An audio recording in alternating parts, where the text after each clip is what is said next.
Time for another edition of the Red, Gold, and Bold podcast with you as always, Jeff Chadiha from the NFL Network, NFL.com, Sam McDowell from the Kansas City Star. I'm Soren Petro from Sports Radio 810 WHB. It is time. The Chiefs finally back in action after a 24-day layoff. They'll take on the Houston Texans. First, though, Sean Payton popped off.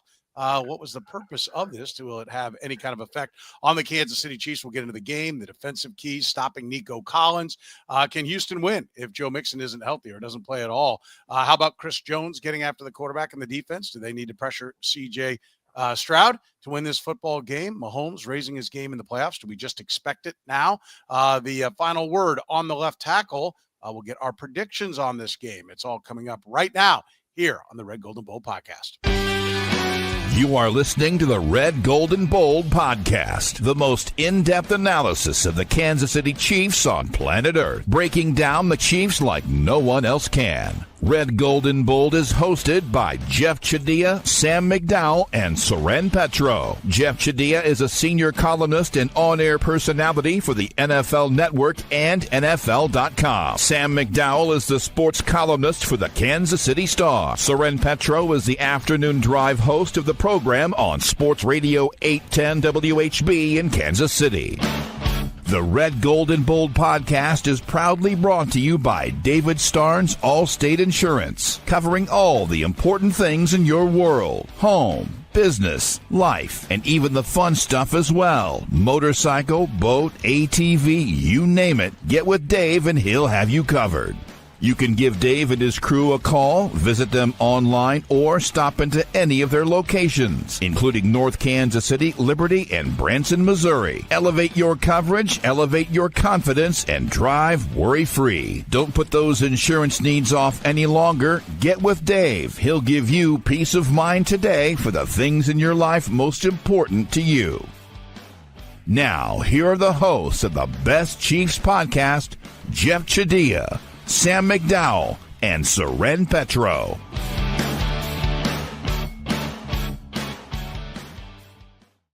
Thank you very much, Curtis. The Red, Gold, and Bold podcast, Friday edition. Remember, if you're catching us via the podcast, you can be a part of the conversation in the stream. We do it Fridays at 10 a.m. and then Tuesdays at 9:30 p.m. Of course, that is Central Time. So put it on your calendar. Make plans to join us. A lot of folks already lined up in the chat room. We'll get to them in a minute. But let's start. First of all, let's get the business out of the way, Jeff. That doesn't have anything to do with the game, and that is Sean Payton popping off. Head coach of the Denver Broncos. I guess he wants to get a head start on motivation for next year. If we got past that game, Buffalo, the next game, the Chiefs, we had to play, we felt real good about, right? I added in the Buffalo and the Chiefs just to make it clear. If we can get past that game, the next game we had to play, we felt real good about. Why would you do this if you're Sean Payton, and do you think he really believes that? Look, I remember last week or 2 weeks ago, it feels like a long time now, when we were talking about that last game of the season. And I thought it was going to be a blowout just for this very reason. Because I think Sean Payton wants to send a message to the rest of the AFC West, to the Chiefs specifically. I know it was backups, but the score to me was indicative of what he wanted to tell his team, which is that we're going to be competitive in this division, and we're going to try to win this division. And I don't really have a problem with it. Whenever people talk, it doesn't really mean a whole lot to me. I don't think that really fuels people in this league. But I do think that he feels like his team is on the rise. He does feel like he's got a quarterback he likes. And this is who Sean Payton is. It ain't the first time he's talked trash about somebody else in this league. He's a very he likes himself a lot, got a big ego, a lot of hubris, and this is on brand for Sean Payton. Likes himself a lot. That's a subtle way to put it. How about you? What do you think the purpose was behind this, Sam? I actually can't figure out what it accomplishes. Like, are you trying to motivate your own team as they're on vacation this week? I mean, it also, to me, it strikes me as a bit of a cell phone, because you're going to beat the number 1 seed, yet you got your ass kicked by the number 2 seed. And so why? And so that's why I think it's a bit of a cell phone. But the biggest takeaway from me is that there's nobody in NFL history that I feel like has more exaggerated revisionist history than Sean Payton does. He was the guy that was going to draft Patrick Mahomes. If the Chiefs just hadn't traded up a spot in front of him, Patrick Mahomes was all his. And now he's the guy who would have beaten the number 1 seed. If they just hadn't lost, by 24 points and, giving up the last 31 points of the game to the Buffalo Bills, man, we had the Chiefs the next week. It's the way his mind works is unbelievable. The way his the way his memory works is unbelievable of the past. The way his thoughts are on the future, I'm a little bit skeptical of it. Yeah, I like that. The king of the revisionist history. Yeah. He's the guy who puts his hand up in class and goes, "Mr. Johnson, I was going to say that." Yeah. Yeah. Thanks for coming, kid. No, I think it is good fodder. It fires up some Chiefs fans. I don't know that it does anything for this year, right? I'll give you one that may fire the Chiefs up. I've heard some look-ahead lines that if it's the Ravens are going to be favored against the Chiefs. Like there's motivation. That's the kind of motivation that I think the NFL does not want to give to the Chiefs. Like if that game happens, Ravens got a tough game with the Bills. Chiefs got to handle the Texans. And the Bills aren't favored. Is that what you're saying? I'm assuming. I haven't looked at that, but a buddy of mine who follows the lines real close sent me that saying the look ahead line was Ravens -2. Sam, you might pay closer attention to that than I do. You got what the look ahead is, no matter what it is. The Bills and Ravens would clearly be favored against the Texans and by a wide margin. But yeah, I think it was Ravens -1, and if it was the Bills, it was Chiefs -1.5, I believe. Okay, which kind of fits to what they're putting the Ravens as a favorite in Buffalo, so it kind of fits to that. Yeah, I think that's more likely to be a motivating factor when they see that spread. Is that oh no, you're not quite as good as this team. Let's dive into the game, Jeff. Defensively, let's start with stopping this Texans offense. What are the priorities for the Kansas City Chiefs to be successful on defense? Well, I think the priority is take the football away and to pressure CJ Stroud. I think that they're coming into this game in the same situation they left the last game, where Nico Collins is a really only dangerous threat they have as a receiver. John Mechie, I don't think played in that game, or if he did, I don't remember him doing a whole lot. But I know Steve Spagnuolo was very big on taking away your top receiver threat. Joe Mixon is a little bit banged up. I'm sure he'll be out there with that ankle injury, but he's going to be a big factor in this. But I don't think this is as much about the Chiefs' defense as much as it's about avoiding the scenario the Chargers fell into last week, which is a lot of turnovers, a lot of short fields, letting them hang around and gain confidence. I don't, it's that game, as we look back on it, we forget that it was a lot closer than we realized. It was 24-19 in the fourth quarter. And so it was a close game. I just think that wasn't so much about their offense as much as it was about a lot of different things happening. Of course, they lost Tank Dell at the course of the game. That was a big loss. So I think that they're going to be. They did. I wasn't aware of that. They didn't. They kind of breezed by that on the broadcast. Yeah. Part of that game. So I don't think it's as much about their offense, stopping their offense. I think it's a team thing for them. You got to figure out how to avoid a scenario that can play well for them. Yeah.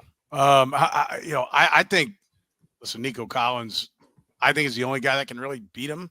And they've done a pretty good job of not getting beat big, not having like the guy who goes for that 8 for 176 and 2 touchdown days. Like is Nico Collins priority number 1 in your mind for this Chiefs defense, Sam, to have success? Yeah, I think it is, because I really look at the Texans offense and wonder where they can beat you. And the only place I think they can point to is Nico Collins. And the Chiefs have been really susceptible to explosive plays this year. From week 9 and on, they have allowed the second most 20-plus yard passing plays in the entire NFL. The Lions, by the way, are the number 1. They've allowed the most. So the Chiefs have been really susceptible to giving up these deep shots. And some of it is just their inability to tackle after the catch. But Stroud last year, this is where he exploited everybody, was downfield passing. I've mentioned this on past podcasts, but I think he had 1,100 yards and 8 touchdowns and no interceptions last year throwing downfield. This year, it's been a complete reversal. He's got 500 fewer yards. He's only got 4 touchdowns. He's got 6 picks. And part of this is what Jeff talks about with the Chiefs offense. Well, you got to protect up front to have a downfield passing game. That's one of the reasons the Texans don't. But I look at the Chiefs safeties, and I don't think those guys can cover Nico Collins. It's going to have to require the Chiefs cornerbacks with McDuffie and Watson and whoever else is in there. You've got to be able to cover Nico Collins, because the Chiefs safeties haven't made a lot of plays in help defense and shell defense this year. Yeah, I think Nico Collins. I think losing Tank Dell. I think that was a different game. Matt said, hang on, it was Brad. Sorry, I'm not sure what Brad was coming on, but Matt said, I never thought the Texans were threatening the Chiefs last game. Yes, the score was close, but it never felt close. Felt a lot closer when Tank Dell was playing. Yeah, they had four.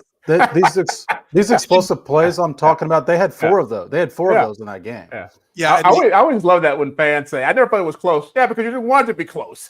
Well, I mean, I think in the third quarter when the Texans scored to pull within what it was on the Tank Dell play. It was 17. Would have tied it, but they missed the extra point, right? I'm not mistaken. That was the one. Right. Would have tied the game. It was close. I mean, that 17-16 is close. It's official. I do get what Matt's saying, though, in the sense that there's maybe had the idea that, hey, this is the superior team. I think the Chiefs are going to get there. That is how they were playing games all along. And Tank Dell did go down, and Tank Dell won't play in this game. And we'll get to Joe Mixon in a minute as well. You know, they did pull away and win comfortably. They won by 8, and they were moved. They were finished with the ball in their hands in the victory formation, and Kareem Hunt sliding down on what could have been a touchdown to take them up by 2 scores. So there is an element. I mean, I think both can be true. I think the Texans were very much in the game.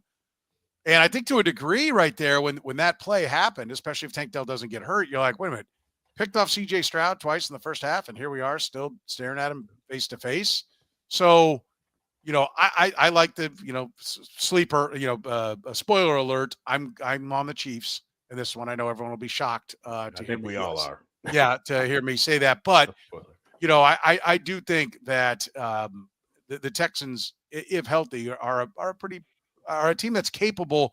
What I think they lacked this year was the experience of how to win when you're supposed to win. Right. And I think that's what this year is going to teach them. There was one aspect of that game last week that I thought was surprising and could be a dynamic in this game. That C.J. Stroud was way more willing to run than I've ever seen him in any game as an NFL player. He had like a 30-yard run in that game. And the way he got up after it was like, we're not losing this game. Like, whatever it takes, I'm going to find a way. And so I don't know if that was the coaches telling him, you got to get out there when coverage is there and make something happen, get us into some manageable situations, or if it was just him doing it. But I thought that was a huge game changer for him. And now whether that means anything in this game, I don't know. But getting into manageable situations against this defense will be critical to them having any chance of winning. Jeff, that single rush that he had was more yards than he's had in any game since Halloween this year. Yeah. That's a huge change. But I'm with Jeff. I mean, I think it is an element where they can be pretty dangerous if they have it. So, you know, I like if he's running the ball, I think you see it with Patrick Mahomes. I think anytime you've got to account for the quarterback, it changes things. And running's not really been his thing, but he looked pretty good doing it, right? Like that was one of the things a lot of people were calling him a running quarterback coming out of Ohio State. It's like, have you watched? Like, you know, I don't think you understand. This is not, you know, the old Urban Meyer, you know, Alex Smith and Tim Tebow approach to things, right? But when he does run, he can run. Like this isn't Dan Marino back there either, right? Let's be clear about that. I think that's an important part of the equation. Listen, when it comes to your insurance, an important part of the equation is making sure that you are taken care of. Of course, our fine sponsors, David Starnes, Allstate Insurance, can make sure of that. David Starnes Allstate Insurance, serving the Kansas City area and all throughout the Midwest. With David Starnes Allstate, it's not just about fender benders. Beyond traditional safeguards, enjoy perks like roadside assistance for unexpected breakdowns, transportation expense coverage when your car is in the shop, auto replacement protection to keep you on the road in style, and much more. You can give Dave and his crew a call at 816-781-7331. Visit them online or stop into any of their locations, including North Kansas City, Liberty, and Branson, Missouri. David Starnes, Allstate Insurance. Gann Asphalt and Concrete, proudly serving the greater Kansas City area. Nationally recognized, full-service paving and pavement maintenance contractor. Parking lot problems? They've been making them disappear in KC since 1994. Don't risk accidents and liability in your parking lot. Get your lot restriped today. A brightly striped lot will cut down on accidents and keep your lot as safe as possible. Find them online at GannAsphalt.com or call 816-484-3338. Gann Asphalt and Concrete. One contractor, all things parking lot. Jeff, let's talk about the Texans without Joe Mixon. Last week, 106 yards and a touchdown, listed as questionable, didn't practice on Thursday. What do the Texans look like if Joe Mixon is either not playing or not at 100%? Well, a lot harder for them to win the game. Like he's a huge part of what they've been able to do, and you think about their offensive line problems and their injuries at receiver. I mean, he is somebody they can rely on to make some plays for you. I think Damian Pierce is still there, right? I mean, he hasn't done a whole lot this year, but he ran for 900 yards last year as a rookie, and there was a lot of buzz about him. But yeah, they're going to have to bear down. I don't see where there is a route for them to winning if their run game is not effective, whether that's Joe Mixon or it's Pierce or some combination of CJ Stroud doing some stuff on the ground. They're going to have to play an A-plus game to win this game. I think we all realize that the spread is where it is because for that reason. And so, yeah, I don't think that there's a chance that they win this game if Joe Mixon is affected in some way. Yeah. Joe Mixon, how big a key is that if they have to become one-dimensional or if they have to, I do agree. I think Pierce is better than people realize. So, he was a productive back last year. But, Sam, what does that do to this game? Yeah, well, I mean, Joe Mixon averaging 4.1 yards per carry this year was kind of miraculous because he got hit in the backfield before he reached the line of scrimmage on over half of his carries this year. That's how bad the Texans are at run blocking up front. Having said that, I do think that there's been a narrative that Joe Mixon tears up the Chiefs, and it's just not backed by historical evidence at all. He's never rushed for 100 yards against them. He's actually never rushed for a touchdown against the Chiefs in 6 games. He's caught 1 touchdown. He's only once totaled 100 yards in a game against the Chiefs in 6 matchups. Last time he played them in the playoffs, it was 8 carries for under 20 yards. I think it was 19 yards. So I don't think he's been this matchup problem for the Chiefs that a lot of people think he has been, but he's clearly their best guy. And like I said, I think you could get lost in the numbers and say he's very average this year, but there's nobody that's had a more difficult situation to run behind than Joe Mixon has this year. Yeah. Look, that offensive line did not get exploited the way we thought it would, did it? Right, last time out, Chris Jones, 0 sacks. No. In this equation. I mean, the interior of the offensive line was a problem, and they're down a starter from that. The idea was that the Chiefs were going to feast on the interior of the offensive line, Jeff. And that, I don't think that really happened, particularly when it was 17-16. They weren't, they were creating problems. They forced him into a couple of interceptions, but is that the key? Is Sam just mentioned the problems with their offensive line. They have to exploit that. They have to show that they are definitively better there. Yeah, well, moving Titus Howard to guard helped their offensive line, from right tackle. It's kind of it's the opposite of what the Chiefs did with Joe Thuney, right? They moved an outside guy inside to make it better. So having him next to Laramie Tunsil, is a much better proposition than what they had before. But it all comes back to game planning. Both those teams in the first game understood we have to control the line of scrimmage somehow. And so the Chiefs did it with short passing. The Texans really try to do the same thing. How many wide receiver screens were they throwing in that game? 5 or 6? Yeah. Just get the ball out fast. And so the one thing I will say about this game that makes it a little bit of it might be closer than people realize is because once you've played a team once and you haven't had as much success as you've seen some stuff, right? You've seen what you can do. And so I don't think they're going to be even with the injury situation, as much of a pushover as people think. I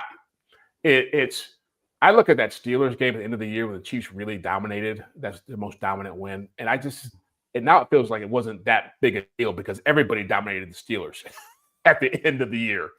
This team's been playing close games all year long. I imagine this game will probably be closer than people think. They have created more of a margin of late. I mentioned it was 8 on the Texans with Kareem Hunt potentially going in for another touchdown, right? Because when we talked that they had a couple of games like that last year where we know that they were up and down and had a problem and had real problems going all the way up through the Raiders game.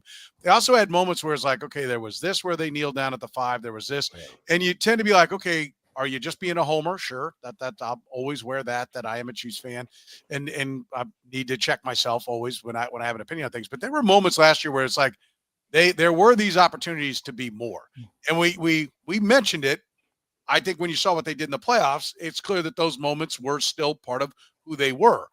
They finished strong in the games that they were playing to win. Houston, Cleveland, Houston, and Pittsburgh were all definitive wins. They are playing their best football. And I think the defense got back to being very good. I'll get to Jaylen Watson in a minute, Sam, but I want to talk about Chris Jones because Chris Jones stood at the podium yesterday. You and I were out there, and was happy. No more talking about, we'll see what my numbers are at the end of the year, because the end of the year is coming. The numbers aren't what they're used to. But he was first-team All-Pro. He was a Pro Bowler. He got those accolades. He still is a tremendous pass rusher, puts a ton of pressure on the quarterback. Does he need to be better than he's been all year for the Chiefs to win this game, but also to get to where they ultimately want to go, to win it all? Is a lot of this postseason on Chris Jones? Well, to me, those are two different questions. There's a lot of it on Chris Jones, yes, because a lot of what the Chiefs do defensively is on Chris Jones. Does he need to be better than he's been? I think no. I mean, Chris Jones had 10 more pass rush wins than any interior lineman in the entire NFL, which was Zach Allen was second. He had 22 more than third place. Like, Chris Jones was in the backfield a lot this year. But also specific to this game plan, I don't think the Chiefs can look at it and say, Chris, you've got to win and then we'll be okay. Like, the way that the Texans frequently lose is because they're terrible against the blitz. I think a lot of teams look at the Texans offensive line and says, it stinks. We don't even have to blitz this team. Like, let's just go play 4-on-5 because this 5 isn't very good and we can win 4-on-5. But still, the best way to beat the Texans is to bring extra numbers. C.J. Stroud's numbers this year against the blitz are horrible. His passer rating is 82.7. It's the 4th worst in the NFL among like the 25 guys who played enough to qualify for that. And Spagnuolo loves to blitz. He's the 4th highest blitz percentage in the NFL. So to me, I think Steve Spagnuolo should not look at a bad offensive line and say, I don't need a blitz today. I can leave extra guys in coverage because the Texans offensive line isn't very good. I think a lot of this Texans offensive line issue and this blitz thing speaks to the same point. Is I wonder if CJ Stroud's calling out protections as well as he could be calling out protections. He's a second-year quarterback who didn't see the amount of pressure he's seeing this year, and I still wonder about his ability to adjust to that. And again, that's just a wonderment. I haven't seen enough of the Texans games to know, but when you're that bad against extra numbers, even though your offensive line isn't great, like I don't know that he's identifying and recognizing blitzes as well as he should be. I do think one of the things that has to happen, whether it's Chris Jones being more disciplined when he's asked to be more disciplined, or whoever is there to cover for him, whoever the spy is, be it Leo Chenal, whoever, has to be more disciplined. Because if I'm the Texans, and you, Jeff, mentioned C.J. Stroud running the football in the last game, I look at that Josh Allen run on 4th and 2 and go, where were the lanes? Where was the discipline? CJ, you got to be ready. Like you just mentioned, the blitz, he's going to come at you. We're going to create some escape hatches, and you got to be ready to go. And so I do think that's one of the things. It'll rear its head more in later games. Bills, Josh Allen or Lamar Jackson, it's going to be even more important. But I wouldn't, if I'm the Texans, and you just mentioned CJ Stroud, I do think is a better runner than he shows. He just doesn't show it that much. And I think there are spots to have success there. And that's a place where Chris Jones and or the scheme, because there are schemes that are like, you go get the quarterback, we'll take care of this over here. Like, everybody else has a responsibility beyond the quarterback, but you, hell-bent, go get him, whatever it takes. I don't know what the scheme was, right? When Chris Jones gets beat there, was somebody else supposed to be taking care of his lane, his area, or not? But collectively, they have to be better at that. You agree?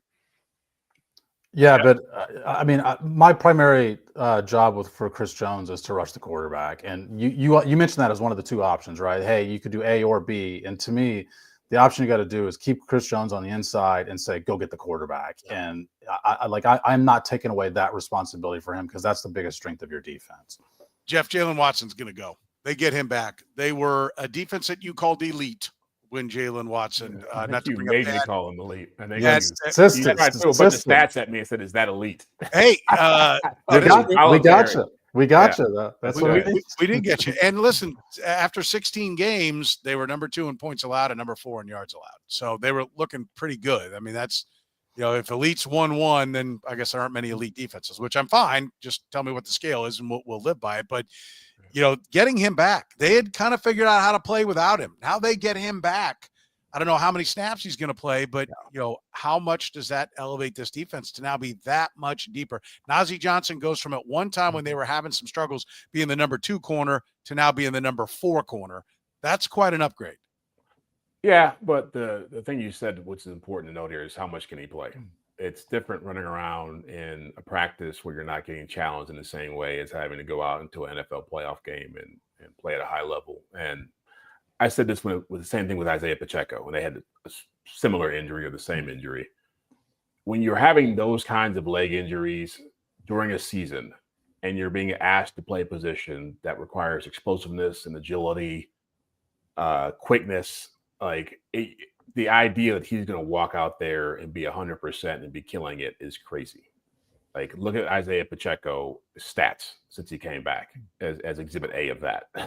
I think he's got one big run, and I think he's probably averaging about 3 yards a carry outside of that. And it's the same thing for Jaylen Watson. I don't think you put him out at corner. One, I don't think he's going to play an entire game at corner. I think he's going to probably be on some kind of a snap count. But two, he's going to have a big bullseye on his back being out there. And that to me is,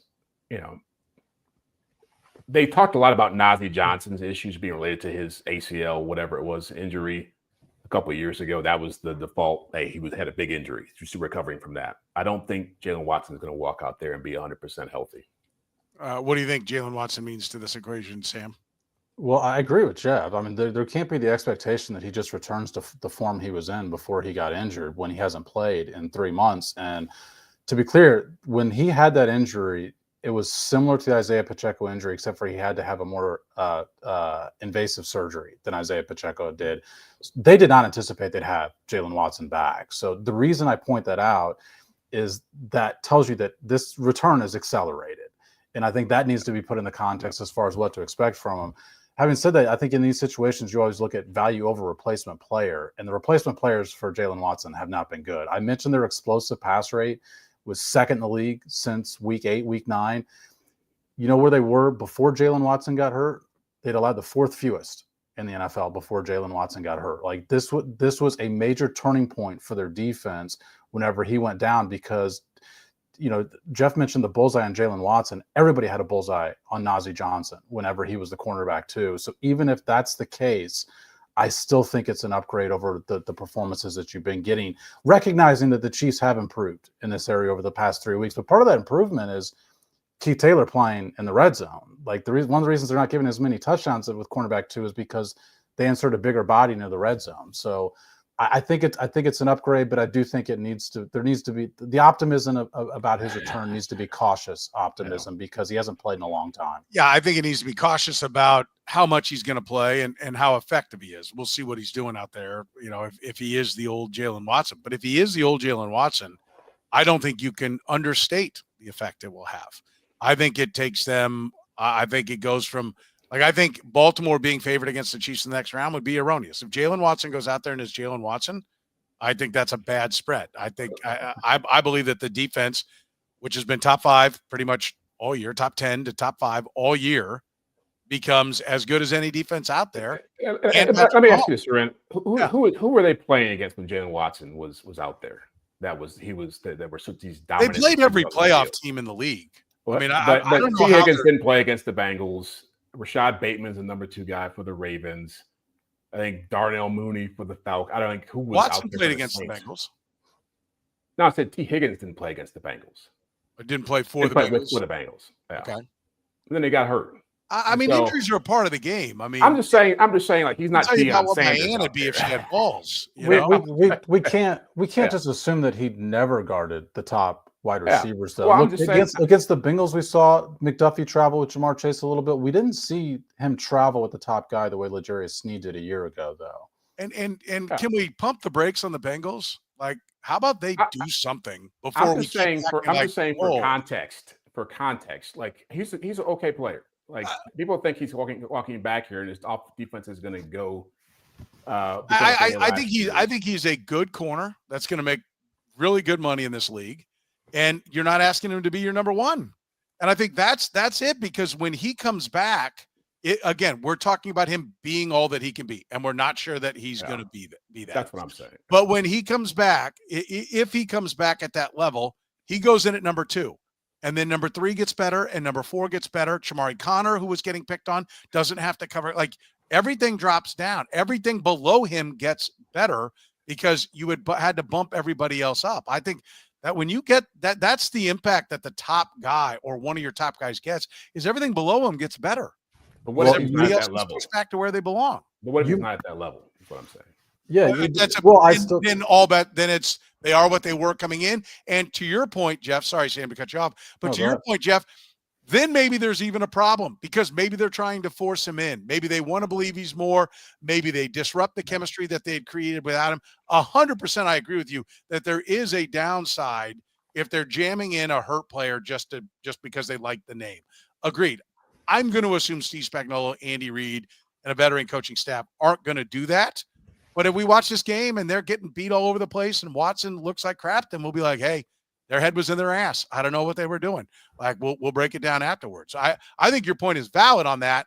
I'd be surprised if it happens. I actually don't know that I even view it that way because I still think part of your equation, a significant part of your equation is who is he replacing? And you're not getting great production at cornerback too. So even if he's 90%, you would take a 90% Jaylen Watson over what you've been getting at cornerback too.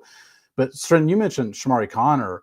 To me, the interesting decision that the Chiefs have now is, okay, if Jaylen Watson's back, what do you do with Trent McDuffie?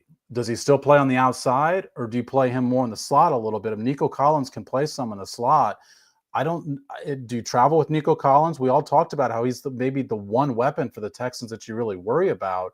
So having Jaylen Watson back allows you to be creative in what you do with Trent McDuffie in a way that I don't think you were allowed to be before. Yeah, I think that's fair, and I think options are good, right? We all agree with that having the options to go in a bunch of different directions is a good thing. So I think what Sam said about Keith Taylor, I think they found a rotation that worked in different situations. So again, I don't think he's going to walk out there and shut down anybody. I think back to Riley Moss, who I think is a really good corner in this league, and I think he got a knee injury, and they played the Bengals when he came back, and T. Higgins lit him up. Had 3 touchdowns, 130 yards, and they were going at him left and right. Even the announcer said, like, Riley Moss has been banged up. They want to see what he can do. I think they're going to double Nico Collins, to be honest with you. I don't think it's going to matter where he lines up. They're going to have 2 eyes on him, and they're going to let everybody else man up or scheme it up or zone it up, whatever, to make it work. Well, Jeff, you constantly talk about who's missing for wide receivers. Look at the rest of this AFC. What number 2 wide receiver scares you as far as a Jaylen Watson matchup? Buffalo's. Who? Keon Coleman, Shakir, Curtis Samuel. I mean, we're talking about fear. We're talking about guys coming back from injury. I mean, what's Keon Coleman done since he came back from injury? I mean, and his last 4 regular season games, I guess he probably didn't play much. No, including the playoffs. I mean, 1 catch for 5 yards last week. But they spread the football around a lot of different guys. I'll take those guys matched up against injured Jaylen Watson. They didn't spread it around all day long. So you guys think Jaylen Watson's going to walk out there and be a performer? I don't think the Bills have the wide receivers you think they do. I mean, by the way, Xavier Worthy had more receiving yards this year than Keon Coleman did. We don't talk about Xavier Worthy the way we talk. He was hurt for. He played less games. I do think Xavier Worthy was hurt all of OTAs, mini camps, and a lot of training. The only point I'm making here is Jaylen Watson is compromised going out there. I don't think he's going to be the Jaylen Watson you remembered. And so to me, it's like I'm not going to leap to this conclusion that all of a sudden this defense can hang with Buffalo and Baltimore's offense because of him. I don't see that happening. Yeah, playoff Pat, we'll get into that. If you're hurt in an accident, make sure to look up our friends at Northland Injury Law. Northland Injury Law, Kansas City's Google 5-star rated personal injury lawyers, serving KC for more than 40 years, voted Kansas City's #1 accident lawyers, helping people with serious injuries from car accidents, work accidents, falls, and other personal injuries. Northland Injury Law doesn't get paid unless they get money for their client. Don't wait, get compensated now. If you have a case, text HURT to 22222. That's HURT to 22222, or call 816-400-HURT. That's 816-400-4878. The choice of a lawyer is an important one and should not be based solely upon advertisements. Besame Wellness for all your cannabis needs. With fast, easy, and discreet delivery, you can enjoy the same deals you enjoy in-store but delivered to your home or office. Even same day. Restrictions may apply. Any questions? Let Besame's top-rated customer service team assist you. And this Chiefs season, don't miss a minute of the game with no delivery fees on game days. And when the home team wins, so do you. Use promo code 3PEAT and receive some extra free goodies with your next Besame order. Don't forget, you can still use promo code podcast25 to save 25% on your entire order for online delivery or at any of their 5 area Besame locations. All right, let's talk about Patrick Mahomes in the playoffs. He's one of the there's like maybe one or two guys. I can't remember if Kurt Warner or Eli Manning fall into this category as well, but actually improving your passer rating in the postseason. I know passer rating is a little bit archaic, but it's at least a formula, to quote Eric Giger, and we all know the scale, so we at least know what it means. Mahomes in the regular season, 102.1. In the postseason, 105.8. Averages 289 yards passing in the regular season, 285 in the postseason. That's down just a little bit, but most guys come way down in that category. TD to INT, he's on 245 touchdowns in the regular season, 74 interceptions. That's good for a 3.3 to 1 TD to INT ratio. 41-8 is the ratio in the postseason. That's good for 5.1, a little better than 5.1 to 1 touchdown to interception ratio. He's 6-0 in the divisional round, has thrown 13 touchdowns and no interceptions in that time. Playoff Pat, you want to describe how he arrives at being that good, Sam? Well, it's the big moments of the game. I mean, he's the best third down quarterback in NFL history, but also we see him put his body on the line more in the postseason than, we talked about, Jeff mentioned that CJ Stroud looked more willing to run the ball more. That's Patrick Mahomes and playoff games, whether it's, when you look at his biggest plays in the playoffs, all those numbers that you just mentioned don't even include them. You talk about the Tennessee run that he had in the AFC Championship game that I felt like the game was over when they take the lead right before halftime, when he clinches the game against the Eagles with his rush in that game. I mean, his biggest plays are running plays. He ran for fourth down against the 49ers last year to continue a drive in overtime. That's the type of stuff we see with Patrick Mahomes. And as an effect of that, the passes become easier. The passes become more open, and you've got more lanes to actually throw the ball as well, because I wonder even if the Texans are going to spy, because there's a as good as the Texans defense is, and it's terrific, they've got a particular weakness, which is they've allowed the second most expected points added in quarterback scrambles this year.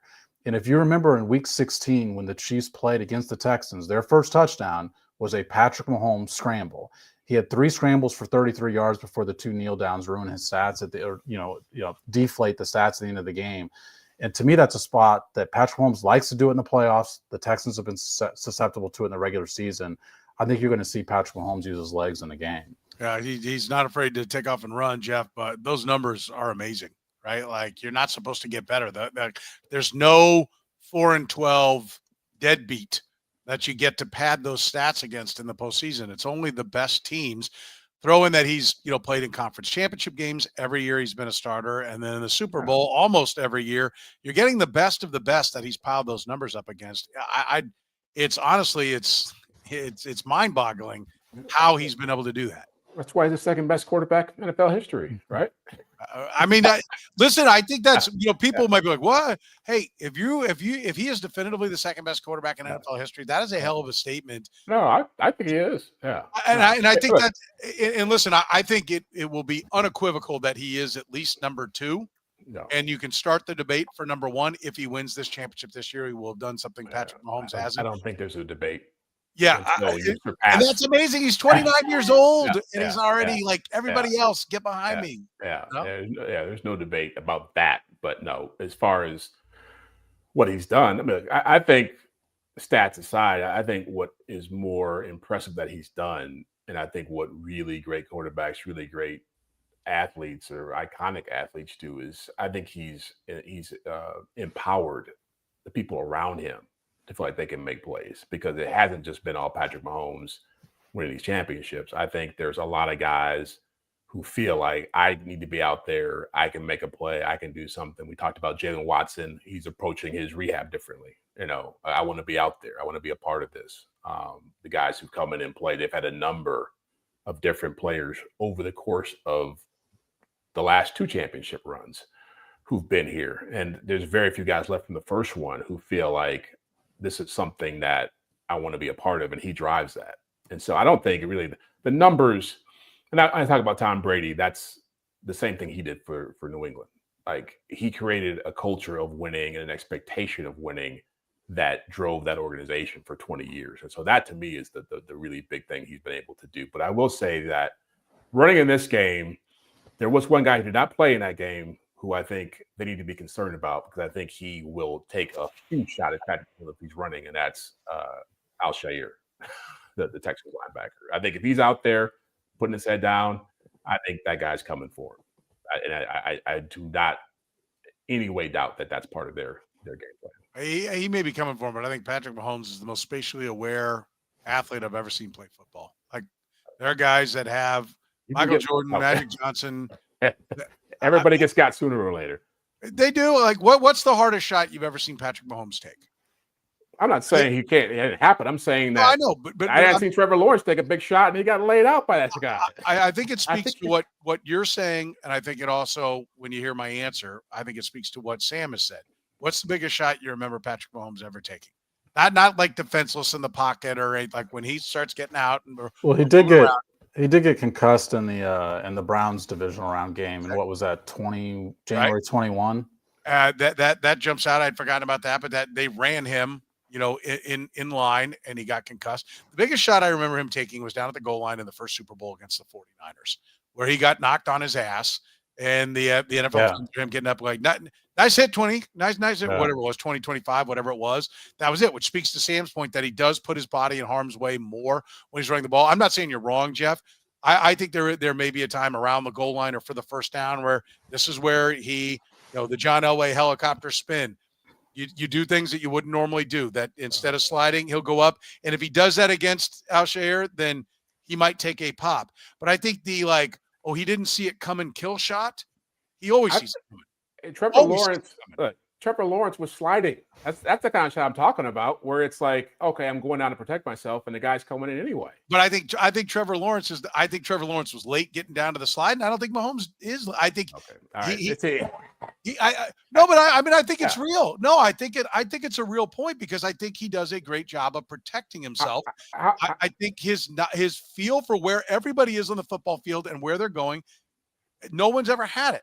Right? How many times have you seen guys have a shot at him and pull up because they don't want the flag, or just go running right past him because they don't want so you're saying this guy will not worry about the flag. He'll go ahead and put the kill shot. I'm telling you, he's coming for it. Jeff, we did see that with was it the Packers last year? Remember, I think Patrick Mahomes on that 2-minute drive at the end of the game was expecting the guy to slow up because he was nearing the sideline, and he got blasted. And it turned out he was still in bounds, that the flag actually should not have been thrown. That's actually probably about as hard as I've seen him get hit. Yeah, that's a good one. I'd forgotten about that one as well. What are the keys to this team having success on offense? What do you think they need to do to be effective, Jeff? Protect. I mean, it is, again, going back to that Chargers Texans game. I mean, Justin Herbert was, I think, pressured on 20 of his dropbacks. Sacked 4 times and picked off 4 times. And people might forget this in this game that they ran away with the last time they played, but the Texans knocked the ball out of Mahomes' hands early in that game and returned it for a touchdown, and they called it an incomplete pass. Like, that kind of play would give life to this team. And so that's the only route I see for the Texans. We talked about the offense part. The only route they actually have to win this game is if they're pressuring Mahomes and knocking the ball out of his hands and forcing him into bad throws. And this defense, I am saying Chadiha is dirty. Yeah, that's exactly what I'm saying. And I like the guy. I think he's a nice guy. I've talked to him before, but I think he will take a kill shot if he can take it. Yeah. But remember this defense: Josh Allen 9 for 30, Jerry Allen 5 picks, Justin Herbert 4 interceptions, 4 sacks. Like, they can get after you, and if they don't protect, they will cause some problems. Yeah, I think it's a fair point. What do you think the keys are for success on offense, Sam? Just exactly what Jeff said. I mean, I think the Texans' formula for winning this game is to create havoc defensively, because I don't think their offense can do enough to win the game on their own. It's going to have to be turnovers. It's going to have to be the sort of frustrating day that Josh Allen did have in that first half against the Texans defense. And this Texans defense is good enough to have this kind of day. And the Chiefs offensive line is bad enough, with their reformation for the Texans to have this kind of day. I think that the Chiefs and Texans are both looking at this game offensively, recognizing that they don't have the advantage up front offensively, and saying, you've got to get rid of the ball quickly. And so I looked into that to think, okay, what have teams done getting rid of the ball quickly against these teams? and short against these teams. The Texans are 6th best in the NFL in defense when teams do that. The Chiefs are 7th best in the NFL in defense when teams do that. Like, I think that's the natural formula to look at for the Texans because their own offensive line. I think it's the natural formula for the Chiefs because of how good the Texans' defensive line is. It's not been a great formula for the other teams this season. So this is a tougher matchup for the Chiefs than I think people think it is because of just how crazy they can pressure. And by the way, just one last note on this, they pressure without blitzing because they don't have to blitz to pressure. They have the #1 pass rush win rate in the entire NFL, and they blitz less than average in the NFL, which means that's why their pass defense is #3 in the league, is because they have extra numbers back there because they're not bringing rushers towards Mahomes. They think they can get pressure you with just 4, and all year long they've been right. The Red, Gold, and Bold is brought to you by our great sponsors like Gann Asphalt and Concrete and David Starnes Allstate Insurance. David Starnes Allstate Insurance. Elevate your coverage, elevate your confidence, and drive worry-free. Covering all the important things in your world, home, business, life, and even the fun stuff, as well as your motorcycle, boat, ATV, and you name it. Get with Dave, and he'll get you covered. You can give Dave and his crew a call at 816-781-7331. Visit them online or stop into any of their locations, North Kansas City, Liberty, and Branson, Missouri. Don't put those insurance needs off any longer. Get with Dave today. He'll give you peace of mind for the things in your life most important to you. David Starnes, Allstate Insurance. Gann Asphalt and Concrete, proudly serving the greater Kansas City area. Nationally recognized full-service paving and pavement maintenance contractor. Locally owned and making parking lot problems disappear in Kansas City since 1994. Let Gann educate you about the most cost-effective way to solve your parking lot problems. Free consultations, no commissions, in-house crews. Every project comes with a written warning. Gann Asphalt keeps your parking lot safer and helps you and your business avoid unnecessary delays and costly expenses. Find Gann online at GannAsphalt.com or call 816-484-3338. Gann Asphalt and Concrete. One contractor, all things parking lot. All right, Sam, we'll let you lead on this one. The wide receiver rotation, especially where Red, Gold, and Bold podcast favorite Hollywood Brown fits into the mix. How does the receiver core look in this game? How do they line them up against the Texans? Really glad you took that phrase in there.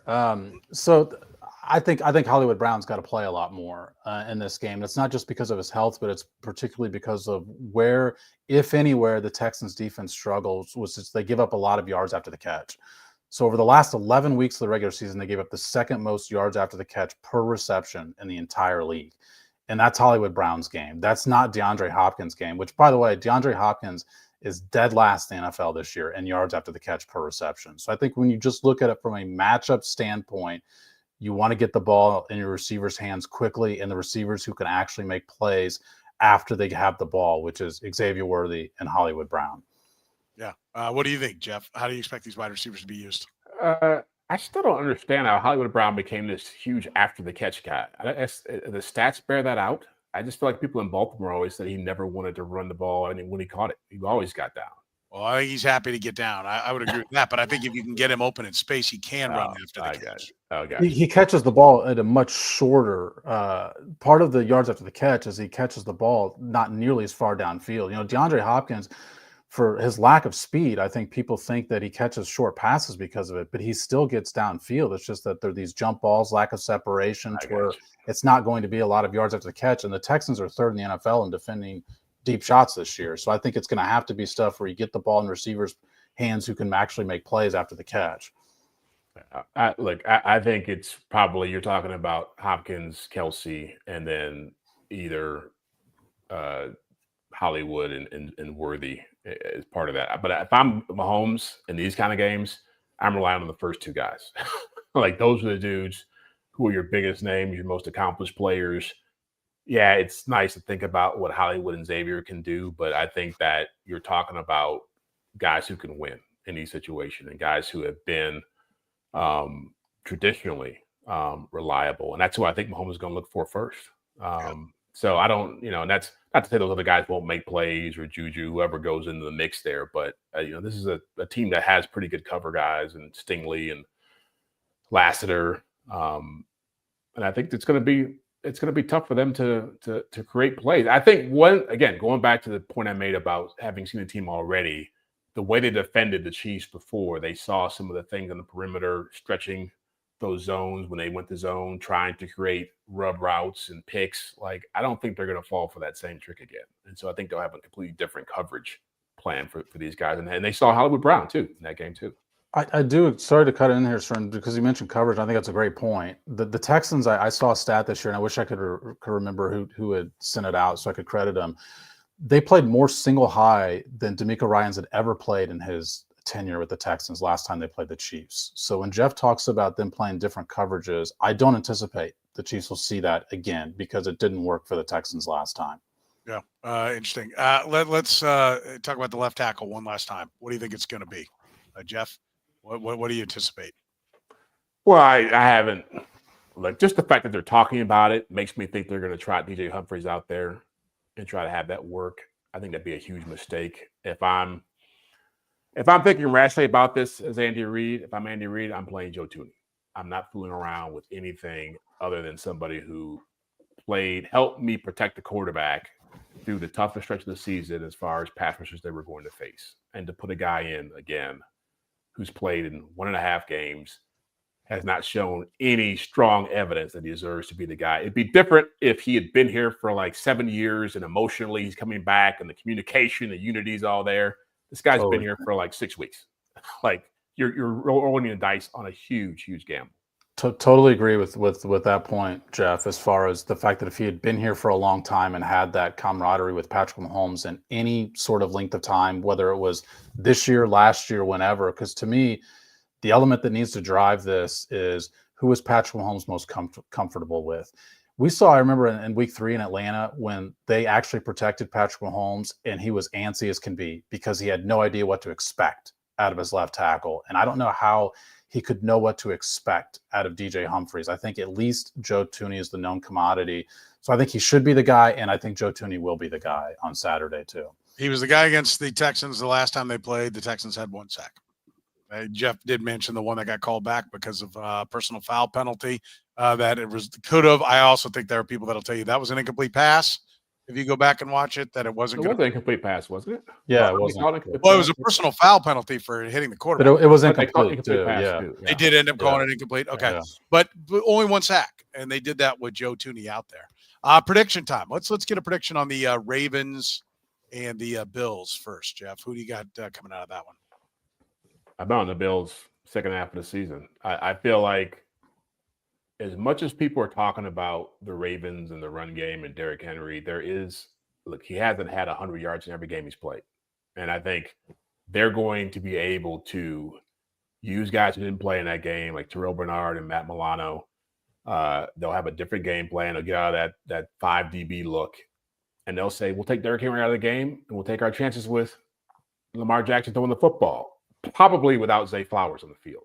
And that's a huge, huge deal that people don't talk enough about. But if Zay Flowers isn't playing and they got to rely on Rashad Bateman as their number 1 guy, I think that's advantage Bills. And I think the Bills are way more physical than people get their credit for. So Sam? I'll go Bills. Okay. Sam?